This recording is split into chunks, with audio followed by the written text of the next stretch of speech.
وأسرار وأنوار وعروض ومفاتن وإجابة وإشراقة وكرسية ومدارة ونظرة مدينة الآخرة ترتيب صالح القلوب والغوالب والحصول على كل مطالب هدي سيدنا محمد سيدنا علي بن أبي طالب كافة هذه الأوقات وأصحاب الذي نجد وإلى حضرة النبي محمد صلى الله عليه وسلم.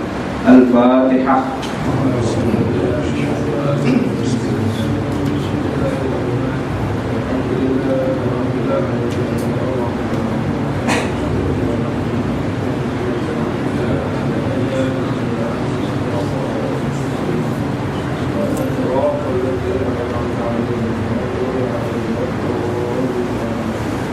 أستغفر الله العظيم أستغفر الله العظيم أستغفر الله العظيم أستغفر الله العظيم أستغفر الله العظيم أستغفر الله العظيم أستغفر الله العظيم أستغفر الله العظيم أستغفر الله العظيم أستغفر الله العظيم أستغفر الله العظيم. اللهم صل على سيدنا محمد. اللهم صل عليه وسلم. اللهم صل على سيدنا محمد. اللهم صل عليه وسلم. اللهم صل على سيدنا محمد. اللهم صل عليه وسلم. اللهم صل على سيدنا محمد. اللهم صل عليه وسلم. اللهم صل على سيدنا محمد. اللهم صل عليه وسلم. لا إله إلا الله. لا إله إلا الله. لا إله إلا الله. لا إله إلا الله. لا إله إلا الله. لا إله إلا الله. لا إله إلا الله. لا إله إلا الله. لا إله إلا الله. لا إله إلا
illallah, la ilaha illallah, la ilaha illallah, la ilaha illallah, la ilaha illallah, la ilaha illallah, la ilaha illallah, la ilaha illallah, la ilaha illallah, la ilaha illallah, la ilaha illallah, la ilaha illallah, la ilaha illallah, la ilaha illallah,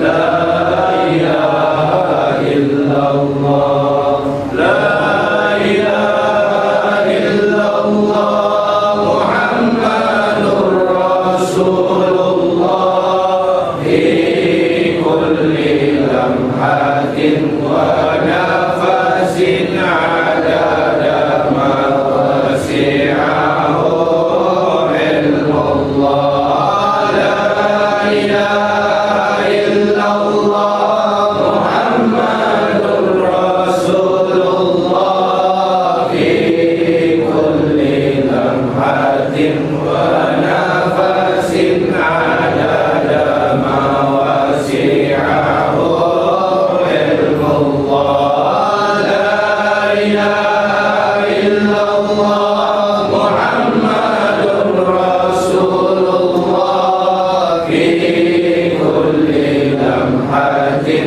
wa nafasin adada ma wasi'ahu ilmullah, la ilaha illallah, Muhammadur Rasulullah, fi kulli lamhatin wa nafasin adada ma wasi'ahu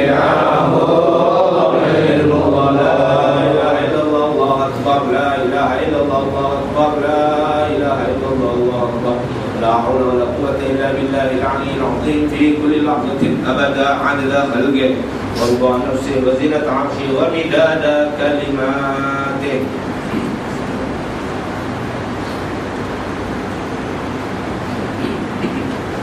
Bismillahirrahmanirrahim. Alhamdulillahilladzi qayyada lil ilmi wa ahlihi absaran ulama'a 'amilin wa ja'alahum mimman yahmiluna hadzal 'ilm wa hum al-khalaful 'udul yanfuna 'anhu tahrif al-ghalin wa intihal al-mubtilin wa ta'bil al-jahilin. وأشهد أن لا إله إلا الله وحده لا شريك له رب العالمين وأشهد أن سيدنا ونبينا وعظيمنا وكريمنا وكعبة قلوبنا محمدا رسول الله سيد الأولين وسيد الآخرين. اللهم فصل وسلم وكرم على سيدنا مولانا محمد الفاتح لما أغلق والخاتم لما سبق ناصر الحق بالحق والهادي إلى صراطك المستقيم وعلى آله وصحبه حق قدره ومقداره العظيم في كل لمحة ونفس عدد ما وسعه علم الله يا رب العالمين. ورب اشرح لي صدري ويسر لي أمري واحلل عقدة من لساني يفقهوا قولي واهدي قلبي وسدد لساني بحق سيدنا محمد صلى الله عليه وسلم يا رب العالمين. Alhamdulillah, segala puji bagi Allah Subhanahu wa taala. Kita bersyukur kepada Allah kerana Allah mengizinkan lagi untuk kita dapat beribadah kepada Allah, dapat menyambung kelas pengajian kita di dalam bacaan kitab Nasihah Diniyah wal Wasaya Imaniyah, nasihat agama dan wasiat keimanan, karya Al-Habib Abdullah bin Alawi Al-Haddad. Tak lupa selawat dan salam kita senandungkan kehadiran Nabi SAW dan semua di antara kita, menjadikan beliau lah imam kita di dunia dan imam kita di akhirat. kiblat hati kita adalah Rasulullah sallallahu alaihi wasallam. Kiblat pemikiran, kiblat hati, kiblat ideologi dan segala-galanya adalah berpaksikan kepada Nabi Muhammad sallallahu alaihi wasallam. Sehingga di dalam satu hadis qudsi Allah Subhanahu wa taala menjelaskan kepada Nabi Muhammad sallallahu alaihi wasallam, ya Rasulullah, law salaku ilayya kulla tariqin wastaftahu alayya kulla babin ma fatahtu lahum hatta yadkhulu min wara'ik ya Rasulullah, atau kama qala. Allah menjelaskan kepada Nabi Muhammad, ya Rasulullah, seandainya umat manusia ini menempuh segala jalan, jalan itu, jalan ini dan segala jalan ditempuh, satu persatu jalan dia cuba menempuh untuk sampai kepada aku, kata Allah, untuk sampai kepada keredaan Allah, untuk sampai kepada syurga Allah, untuk sampai kepada matlamat tertinggi. Bahkan mereka mengetuk segala pintu-pintu yang ada kat langit di dalam berdoa. Seperti mana kita tahu kalau nak berdoa ni banyak pintu, tuan-tuan.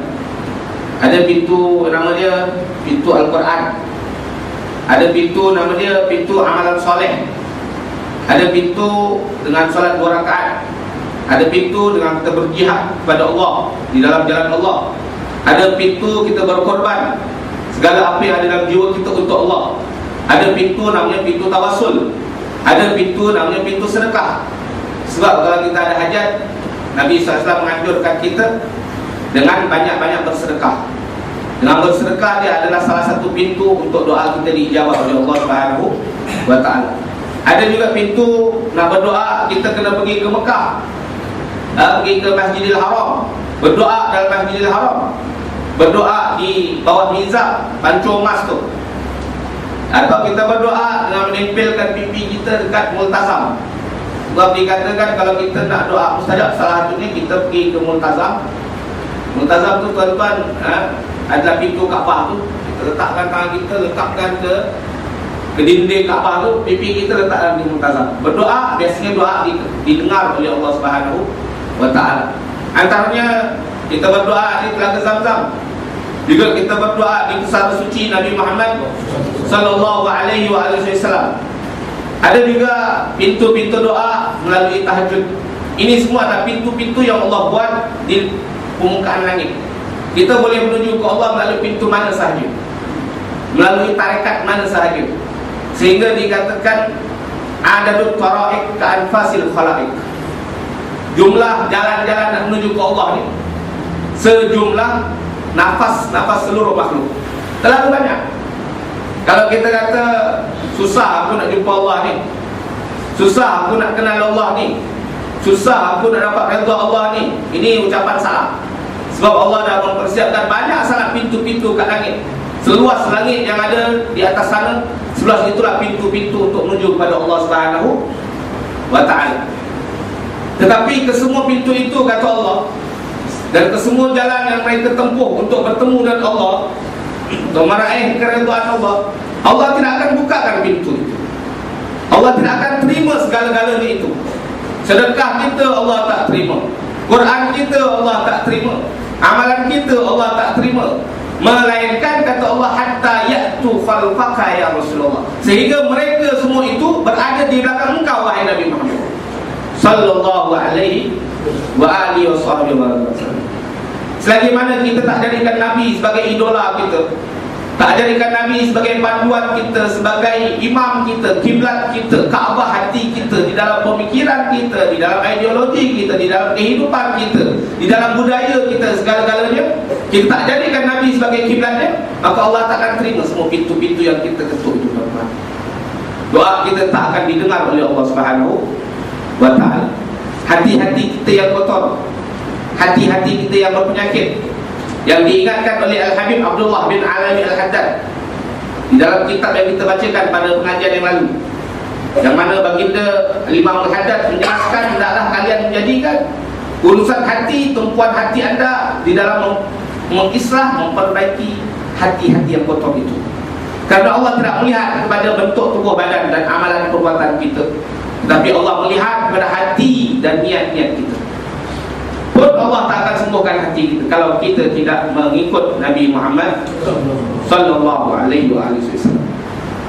Rasulullah SAW sering berdoa, Ya muqallibal qulub, tsabbit qalbi ala dinik. Ini doa Nabi.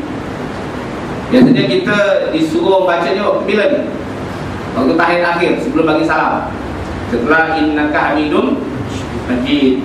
Sebelum bagi salam ada disunahkan Nabi ajar kita, Allah maghfirli ma qaddamtu wa ma akhartu wa ma asrartu wa ma a'lantu wa ma anta a'lamu bihi minni. Terus antal berarti mengamalkan. Antal muqaddimu wa antal muakhir, la ilaha illa anta. Terus Allahumma inni a'udzubika min 'adzabil qabr wa min 'adzabin nar wa min fitnatil mahya wal mamat wa min fitnatil masiihid dajjal. Ya muqallibal qulub, tsabbit qalbi ala dinik. Setelah itu assalamualaikum warahmatullah.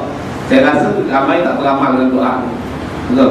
Sedangkan ini disebutkan Rasulullah SAW sering berdoa dalam doa ini, Ya muqallibal qulub, tsabbit qalbi ala dinik. Coba kita tengok terjemahan dia, wahai Tuhanku yang maha membolak-balikkan hati manusia, tetapkanlah hatiku atas agamamu. Sebab saya dah jelaskan pada pengajian yang lalu, ada satu saat hati kita mantap ke Allah. Ada satu saat hati kita betul-betul yakin nak buat perintah Allah, nak jauhi larangan Allah. Hari itu, besok dah berubah pula. Malah besok selepas kita jadi musuh Allah Subhanahu wa taala. Alhamdulillah. Apalagi pada fenomena kita di akhir zaman ini, yang mana Nabi SAW pernah meramalkan, kata Nabi, sayati ala nasi zamanun, akan datang pada satu zaman manusia di akhir zaman, fitanun ka fitanil lailil muslim. Akan datang di akhir zaman nanti fitnah-fitnah, ujian-ujian, cobaan-cobaan, bermacam-macam cobaan, serangan-serangan ideologi yang merosak pikiran umat Islam. Sehingga pada saat itu fitnah yang menipu umat Islam begitu dahsyat, begitu teruk, sehingga Nabi kata fitnah al-lailil muslim. Fitnah itu datang bertalu-talu, tuan-tuan. Dia bukan datang satu, habis itu selesai. Tak, dia datang, tak selesai lagi, datang lagi fitnah lain, datang lagi fitnah lain, macam-macam. Kita akan tengok dalam masyarakat kita, mungkin ada yang terpengaruh dengan riba. Urusan riba tak settle lagi. Masyarakat masih lagi tidak memerangi riba. Datang pula ujian, remaja-remaja pula terkena fahaman-fahaman yang sesat, pam ke apa ke, ataupun fahaman-fahaman yang aneh-aneh. Tak selesai lagi, datang pula fahaman baru, ajaran pula yang tak betul ni, ajaran-ajaran sesat. Betul, macam ajaran Syiah ke, ajaran apa ke, ya Allah ya Rabb. Tak selesai lagi, akan datang lagi fitnah lain. Ni fenomena Nabi nak gambarkan, akan datang fitanun ka fitanil lailil muslim. Akan datang ujian, musibah, fitnah, yang mana fitnah itu bertingkat-tingkat, bertumpuk-tumpuk, kata Nabi, seperti mana potongan-potongan malam yang gelap gelita. Macam kita tengok malam kalau datang, tuan-tuan, berkumandang azan maghrib, dah menghilang cahaya surya itu, dah menghilang, dah mula gelap. Pukul 8 macam sekarang ni, semakin gelap. Step kedua pula, pukul 9 kita ingat akan berubah terang, tak? Dia makin gelap lagi. Masuk pukul 9 malam, lebih gelap lagi. Sampai pukul 2 malam, dah lebih gelap lagi. Nah itu terus Nabi SAW ramalkan di akhir zaman nanti, macam-macam, sampai kita pun dah tak kenal dah ajaran Islam yang sebenar macam mana. Kita dah tak kenal dah fahaman Islam yang sebenar macam mana, kerana dahsyatnya fitnah di akhir zaman yang diramalkan oleh Nabi besar Muhammad sallallahu alaihi wasallam. Sehingga di saat itu kata Nabi sallallahu alaihi wasallam, yusbihur rajulu fihi mu'mina wa yumsi kafira, wa yumsi mu'mina wa yusbihu kafira, atau kama qala Rasul sallallahu alaihi wasallam. Pada pagi hari orang Islam, umat Islam mengucap la ilaha illallah, tapi petang lagi, malam lagi dah kafir. Alhamdulillah. Ada pula pada malam hari kita hari ini, maghrib pada waktu, masuk dia waktu senja, masuk waktu petang, kita pun beriman kepada Allah. Kita baca astagfirullahaladzim, astagfirullahaladzim. Kita baca Allahumma salli ala Muhammad, Allahumma salli ala Rasul. Kita baca kalimah thayyibah la ilaha illallah. Balik rumah kerja lagi dia, dah jadi lain dah. silap-silap hari bulan kerana kejahilan kita, ucapan kita yang kita keluarkan, perbuatan kita yang kita keluarkan, buah fikiran, idea kita yang kita keluarkan, menyebabkan kita terkeluar daripada agama Islam. Na'udzubillah. Ini diramalkan oleh Nabi SAW. Fitnah umat di akhir zaman boleh berubah-ubah. Na'udzubillah min dzalik. Karena itu Nabi SAW sering kali dikatakan ini, ya muqallibal qulub, tsabbit qalbi ala dini. Wahai Tuhanku yang maha membolak-balikkan hati, hari ini kau buat hati aku beriman ya Allah. Hari ini kau buat aku rindu kepada Engkau dan rindu kepada Nabi Muhammad. Tapi besok kau jauhkan aku daripada-Mu ya Allah. Kau tutup pintu kerinduan ini kepada Nabi Muhammad. Berubah-ubah. Karena itu kita sentiasa dituntut, diajarkan oleh Nabi SAW. Setiap kali baginda sebelum bagi salam, baginda akan baca doa ini, ya muqallibal qulub, tsabbit qalbi ala dinik. Wahai Allah yang membolak-balikkan hati, tetapkanlah hatiku ini di atas agama. Sabdanya lagi sallallahu alaihi wasallam, innal quluba baina usbu'aini min asabi'ir rahman, in syaa aqamaha wa in syaa azaghaha. Sesungguhnya hati-hati manusia itu, kata Nabi, terletak di atas dua jari daripada jari Tuhan yang maha penyayang. Jika Allah suka, Allah luruskannya, dan jika Allah suka, Allah berkehendak, Allah akan bengkokkan dia sekati Allah. Ini hati manusia Nabi gambarkan. Pada pengajian yang lalu, untuk peringatan saja, saya ada menceritakan tentang ucapan seorang tabi'in yang kita ambil daripada kitab Tanwirul Qulub, kalau tak salah. Beliau mengatakan, laqad a'dadtu 30 rajulan min ashabi Rasulillah SAW. Aku telah berjalan berjumpa dengan lebih daripada 30 orang sahabat Nabi. Yang mana 30 orang sahabat Nabi yang aku berguru, aku ambil hadis, aku ambil ilmu daripada dia, dan aku lihat pribadi mereka, kulluhum khafu ala anfusihim nifaq. Semua di antara mereka yang aku temui itu, kata tabi'in ini, khawatir, takut atas diri mereka tertimpa penyakit munafik, tertimpa penyakit hati yang kotor, sifat-sifat madmumah. Dan juga saya jelaskan juga bagaimana pada pengajian yang lalu Umar bin Khattab radhiyallahu anhu, yang Nabi SAW sabdakan, innallaha ja'ala al-haqqa 'ala lisani Umar. Sesungguhnya Allah Ta'ala telah menjadikan kebenaran di atas lidah Sayyidina Umar. Dan saya jelaskan juga itu Sayyidina Umar, tuan-tuan, masalaka Umar fajjan illa wasalaka syaitan fajjan akhar. Kalau Umar berjalan dalam satu lorong, dalam satu gang, dalam satu jalan, ada setan, dan satu setan lagi kita buka. Tak berani tengok muka Sayyidina Umar. Bila dia dah bertembung, dia akan tombak pingsan. Setan pingsan jumpa Sayyidina Umar. Sampai ada sebagian tok guru kata, kalau rumah kita takut masuk setan, takut kalau rumah kita mungkin sebelah kubur ke apa, itu dah besar-besar nama Umar Ibn Al-Khattab Al-Faruq. Letak nama dia, letak kapal kat rumah tu, depan pintu rumah kita. Setan masuk takut nanti. Sebab apa? Nampak nama Umar. Nama Umar Ibn Al-Khattab dia, setan takut, tuan-tuan. Umar yang begitu hebat, setan tak berani tengok muka dia, tak berani bertembung dengan dia. Pun hebat macam tu. Yang saya dah ceritakan kehebatan dia, 3 perkara luar biasa berlaku ke atas diri Umar, sehingga perkara luar biasa ini menyebabkan sahabat-sahabat menyangka dia dah jatuh gila. Termasuklah cerita dia bercakap seorang-seorang tengah berkhutbah Jumaat. Termasuklah dia menyembah, menangis seorang-seorang, itu tahu seorang-seorang dalam rumah dia, dalam bilik dia. Termasuklah dia memberikan mesej melalui sepotong tulang, dihantarkan kepada Gubernur Mesir Amr bin As, dan Amr bin As memahami mesej daripada Umar bin Khattab. Begitu hebatnya Umar. Tapi Umar sendiri senantiasa berjumpa dengan satu sahabat yang bernama Hudzaifah Ibnul Yaman. Hudzaifah Al-Yamani dipanggil. Satu orang sahabat Nabi SAW yang berasal daripada negeri Yaman, yang menjadi orang kepercayaan Nabi SAW untuk menyimpan rahsia-rahsia Nabi. Nabi SAW, saya jelaskan pada pengajian yang lalu, ada memberikan beberapa nama-nama orang-orang yang di blacklist oleh Nabi sebagai orang-orang munafik, orang-orang yang hati dia kotor, orang-orang yang berpenyakit, yang bermasalah. Dan nama itu disimpan dengan rapi oleh Hudzaifah Al-Yamani. Banyak sahabat-sahabat, bahkan kibarus sahabat, pembesar-pembesar sahabat seumpama Umar sekalipun, senantiasa berulang alik kepada Hudzaifah, suruh cek hati dia. Wahai Hudzaifah, tolong kau scan hati aku. Apakah ada penyakit munafik dalam hati aku? Apakah ada penyakit sifat-sifat mazmumah dalam hati aku?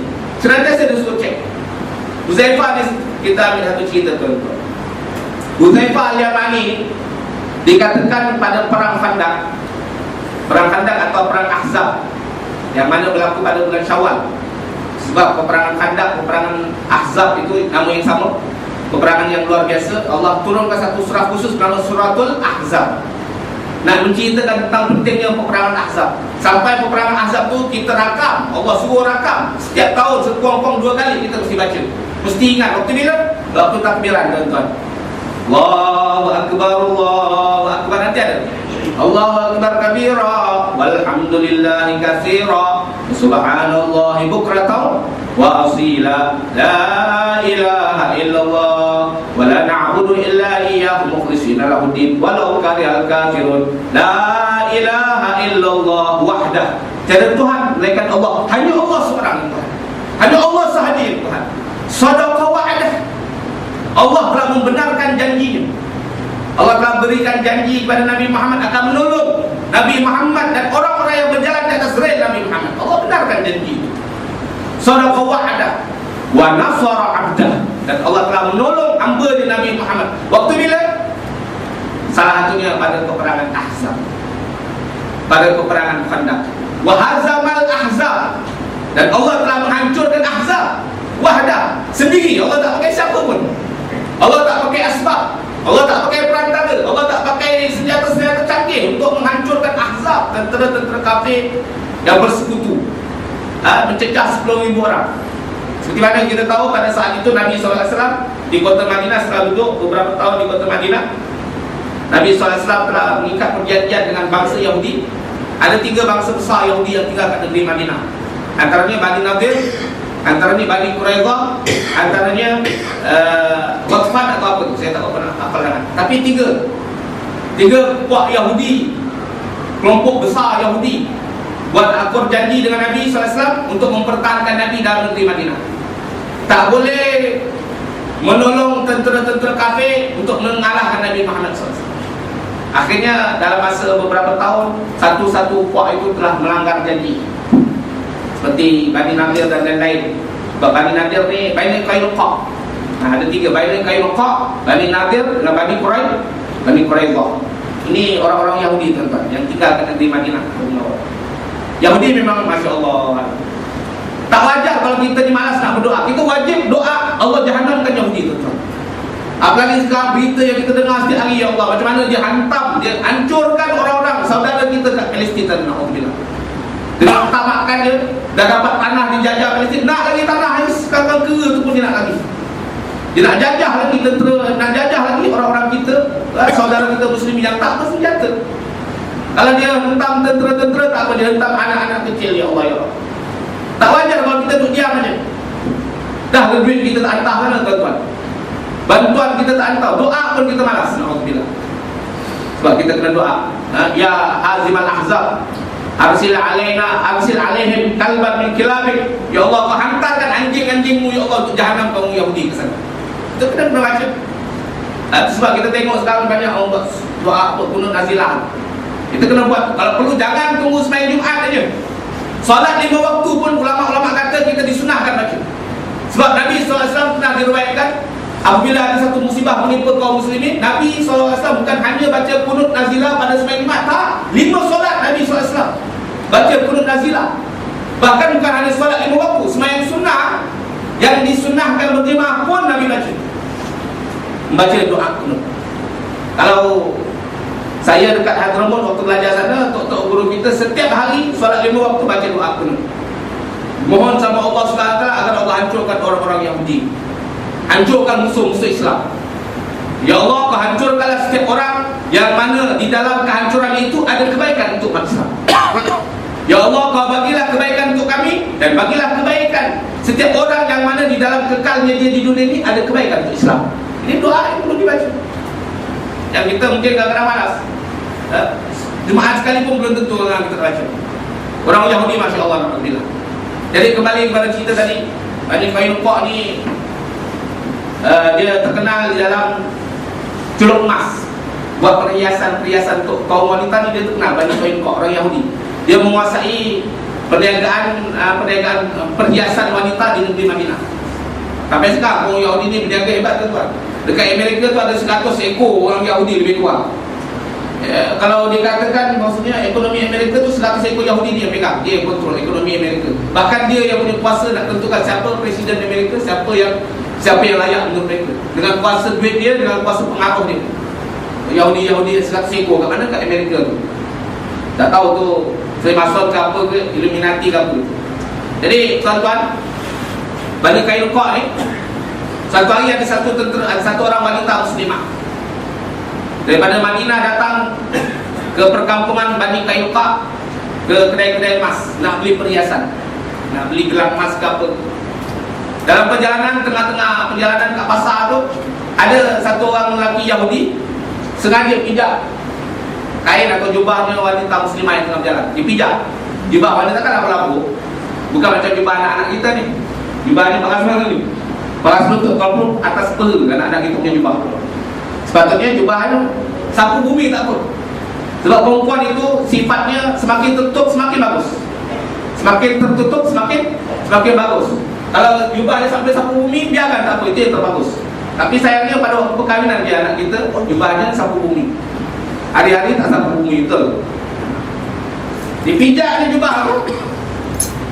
Sahabiah Nabi SAW kaum muslimah ini jatuh kerana dipijak jubah dia. Jatuh, tergolek, terbuka aurat dia. Bila terbuka aurat dia tu, Yahudi yang ada kat perkampungan Bani Qainuqa tengok, ketawa, tepuk tangan, suka, seronok. Orang Islam dah jatuh, orang Islam dah jatuh. Nampak aurat tadi, dia ketawakan ramai-ramai. Nah, benda ni sampai kepada Nabi SAW. Maka Nabi SAW mengatakan, ente telah melanggar perjanjian. Ente telah apa? Menghina orang Islam yang ada di negeri Madinah. Ini negeri Madinah, negeri Islam. Kita tahu tuan-tuan, negara Madinah adalah negara yang majmuk. Dia ada orang Islam sebagai orang tempatan yang berkuasa, dan dia ada orang-orang kafir yang berbeza-beza agama sebagai orang yang bernaung di bawah kerajaan Islam, dengan syarat dipanggil kafir zimmi, kafir yang di bawah naungan pemerintah Islam. Syarat dia dalam satu hadis kata Nabi SAW, apabila ada kafir zimmi berjalan dan ada orang Islam berjalan, aturan dia macam mana? Orang kafir zimmi kena menghindar dulu, bagi laluan pada orang Islam. Ini sepatutnya. Dayiqu alaihim fi turuqatihim, kata Nabi. Sempitkan jalan mereka. Sebab nak tunjukkan bahawa orang Islam, kita yang punya negara, kita kena tunjukkan kekuatan kita. Jangan kau mentang-mentang kau orang kafir, kau nak tunjuk kau punya hebat. Kau tu kafir zimmi, bawah naungan kita. Tapi dalam masa yang sama, Nabi SAW juga mengancam kita. Man adza zimmiyan faqad adzani. Siapa yang mengganggu, siapa yang menzalimi kafir zimmi, dia dah ganggu aku. Dan siapa yang ganggu aku, dia akan jadi musuh aku nanti di hari kiamat. Itu maksudnya Nabi SAW aturkan beberapa tata tertib. Orang kafir tak boleh nak menghina orang Islam. Kau duduk menumpang kat negara kita. Kau ada tata tertib. Kalau kau berjalan ke lorong, ada orang Islam jalan ke lorong, kau kena tepi dulu, bagilah tuan. Ini sebab negara Islam. Sallallahu alaihi wasallam. Ini malah sebaliknya. Dia datang, wanita muslimah dipijak, dijatuhkan sampai terbuka aurat, buka aib wanita tersebut, Nabi SAW muka. Maka Nabi arahkan, bagi batalkan perjanjian itu yang telah terbatal, Nabi arahkan mereka keluar daripada negeri Madinah juga serta-merta. Tinggalkan segala harta-harta benda mereka yang tak boleh dibawa pergi. Kalau nak bawa pergi, bawalah baju, bawalah apa yang boleh angkat. Rumah kau kena tinggal, tanah kena tinggal, kebun kau kena tinggal, kedai kau kena tinggal semua. Akhirnya diusir dan mereka meninggalkan negeri Madinah. Itu Bani Qainuqa. Bani Nadir pun ada juga yang kedua. Bani Nadir ni tuan-tuan, di sejarah tuan-tuan biar kita tahu. Orang Yahudi punya celaka ni tuan-tuan. Nabi dah buat baik sangat dah dengan dia, tapi tetap dia hentam Nabi. Apalagi setakat orang Palestin.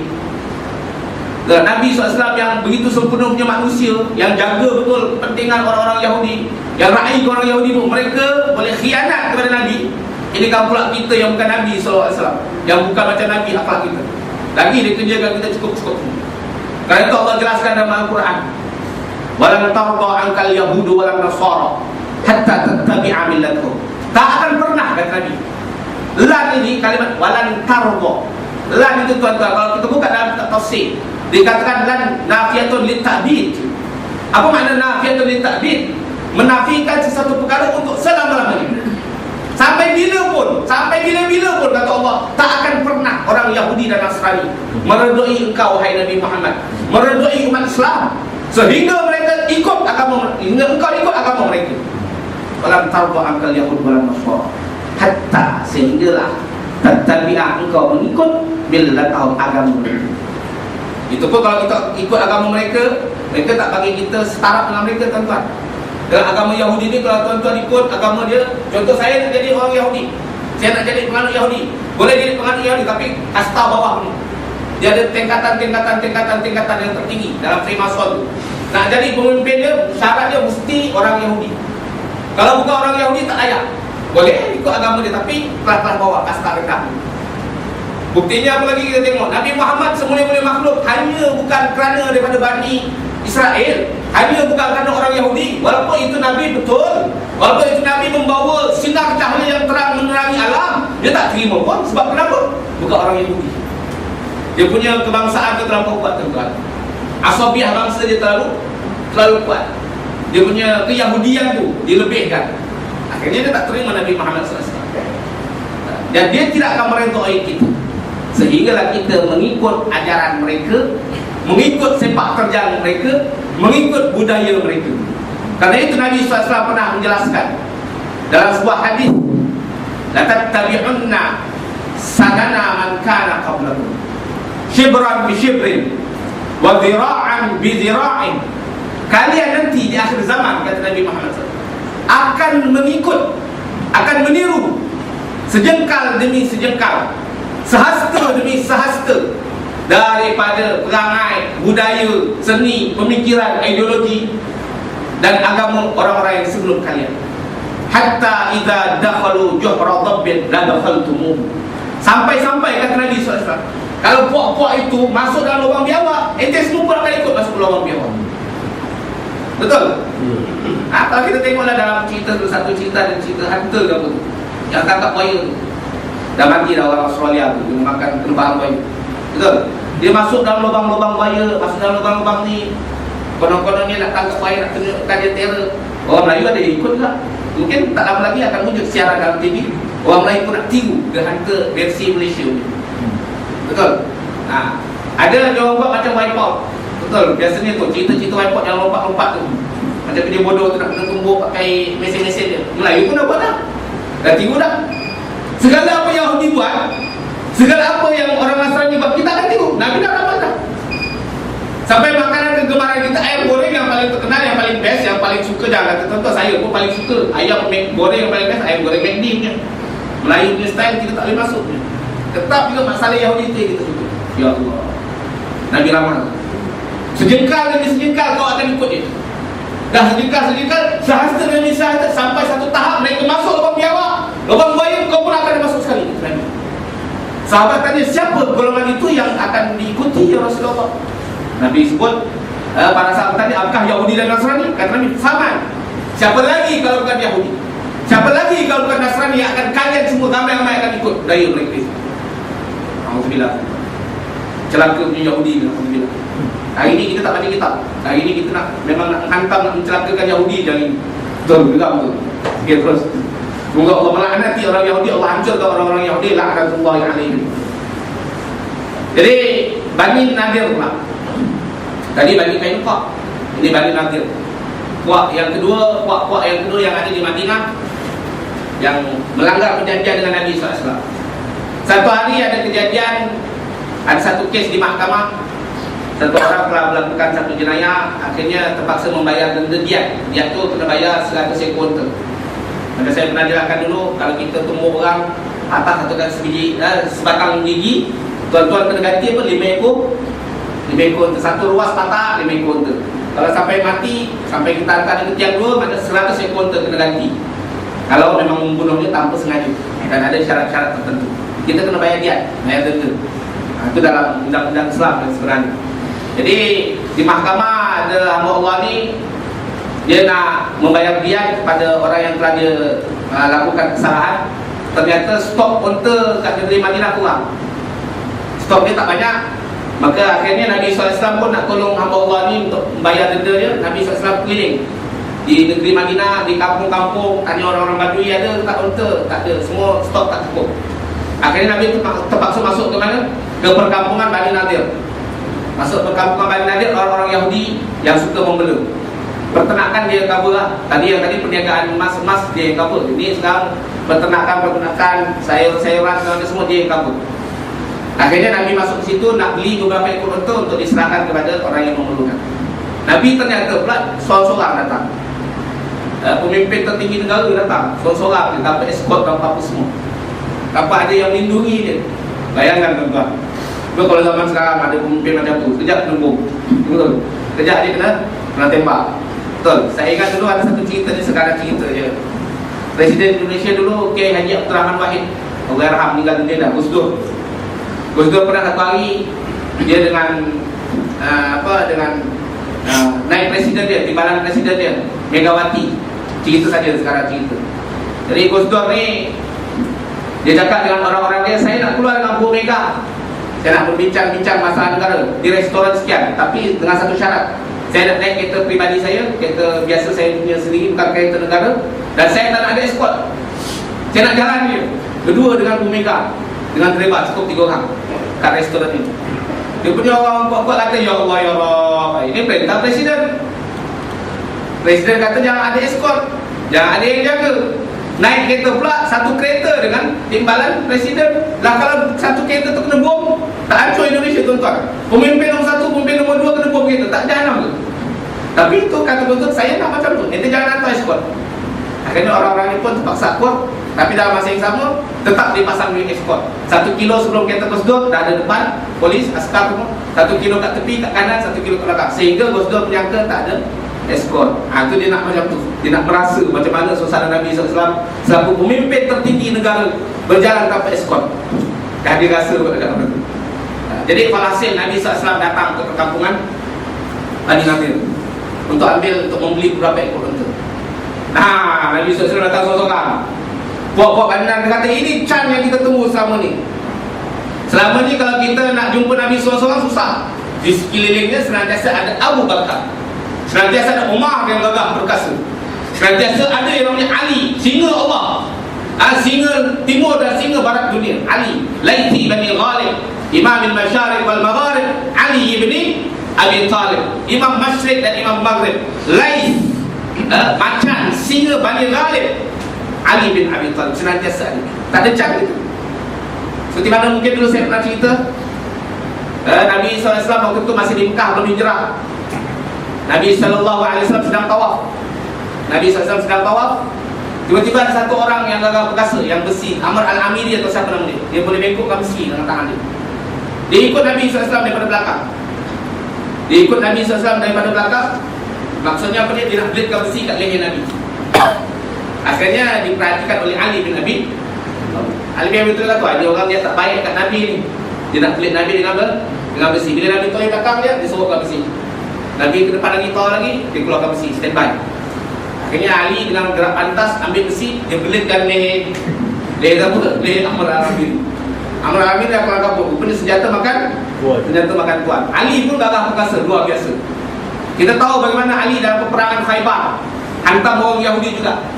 Maka Ali bin Abi Thalib dia telah gempuh dengan badan seorang je. Pintu kota Khaybar tuan-tuan dibuat daripada besi yang tebal.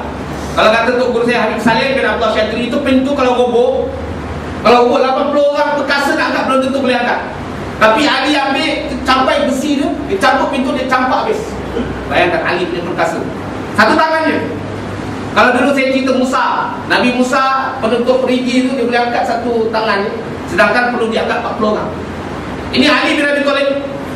Pintu kota Khaybar dibuat daripada besi baja tebal. Kalau nak buka, nak pikul 80 orang belum tentu boleh angkat. Ali cabut satu tangan, dia campak macam tu. Kehebatan Ali bin Abi Thalib.